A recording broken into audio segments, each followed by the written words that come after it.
আমরা একটি শ্যামা পূজা দেখাবো যেখানে পুজো প্যান্ডেল প্রতিমা ছাড়াও অন্য রকমের আরও কিছু যে করা যায় সেই পুজো কমিটি করে দেখিয়েছে। নুঙ্গি স্টেশন রোড, সর্দারপাড়া, বাটানগর এ স্বস্তিকা মহিলা বৃন্দ উদ্যোগে শ্রী শ্রী শ্যামা পূজা অনুষ্ঠিত হয়েছিল। স্বস্তিকা মহিলা বৃন্দ সারা বছর কিছু না কিছু অনুষ্ঠান করে থাকে। এবছর কালী পূজার সময় এরা ছোট বাচ্চাদের বসে অঙ্কন প্রতিযোগিতা আয়োজন করেছে, এছাড়া আরও অনুষ্ঠান করেছেন।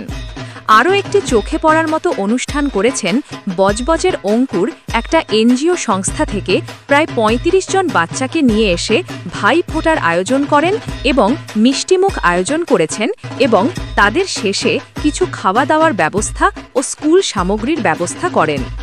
এইরম উদ্যোগকে দিশা নিউজের তরফ থেকে বাটানগর স্বস্তিকা মহিলা বৃন্দকে জানাই অনেক অনেক শুভেচ্ছা।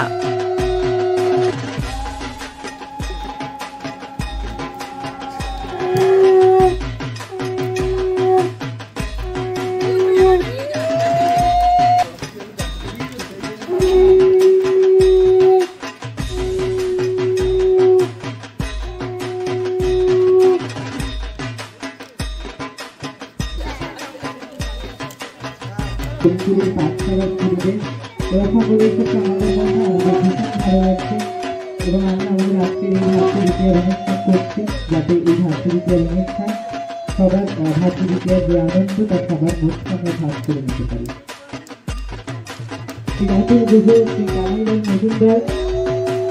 এবং বিধানদাকে এবং সকলকে আমি ধন্যবাদ জানাবো প্রত্যেকটা মহিলা বৃন্দের পক্ষ থেকে। এবং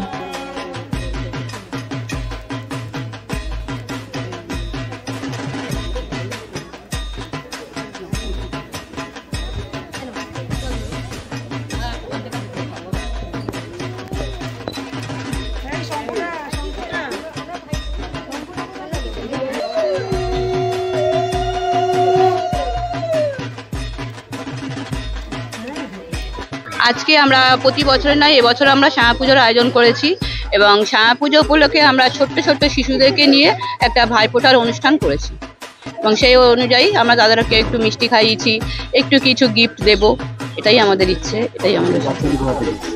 এই বাচ্চাগুলো এসছে বজবজের অঙ্কুর থেকে।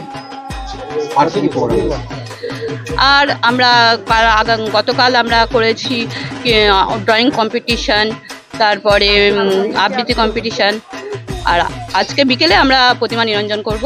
কতজন বাচ্চাকে আজকে আপনারা এই ভাইফোঁটা অনুষ্ঠানে আমন্ত্রিত করেছেন? ৩৫ জনকে করেছি, কিন্তু সবাই আসতে পারেনি, কিছু বাচ্চা অসুবিধার জন্য আসতে পারেনি, অন্তত ১৫ জন ২০ জন মতন এসেছে। আপনাদের যে পুজোটা হয় এই পুজো চাঁদা তুলে হয়? হ্যাঁ, আমরা তো পাড়ার থেকে চাঁদা তুলি পাড়াটুকুর মধ্যে, আর আমাদের সব মহিলারাই করি, আমরা চাঁদা তুলি মহিলারা, সমস্ত কিছু অ্যারেঞ্জমেন্ট করি মহিলারা, সব কিছুই মহিলারা করি। কিন্তু আমাদের সঙ্গে কিছু ছেলেও আছে, আমাদেরকে সহযোগিতা করে, কারণ ছেলেদের ছাড়া তো আমরা এগোতে পারবো না, সব কাজ মহিলাদের দ্বারা সম্ভব হয় না। দেখলাম কচি কাচাদের আপনারা ভাইফোঁটা দেন, এই চিন্তাটা মাথায় রাখি। প্রতি বছরই আমরা শীতবস্ত্র দান করি, কিন্তু এবার আমাদের ইচ্ছা হচ্ছে যে ছোট শিশুদেরকে নিয়ে একটু কাজ করব, সেই জন্যই ছোট শিশুদেরকে এবছর আমরা ডেকেছি।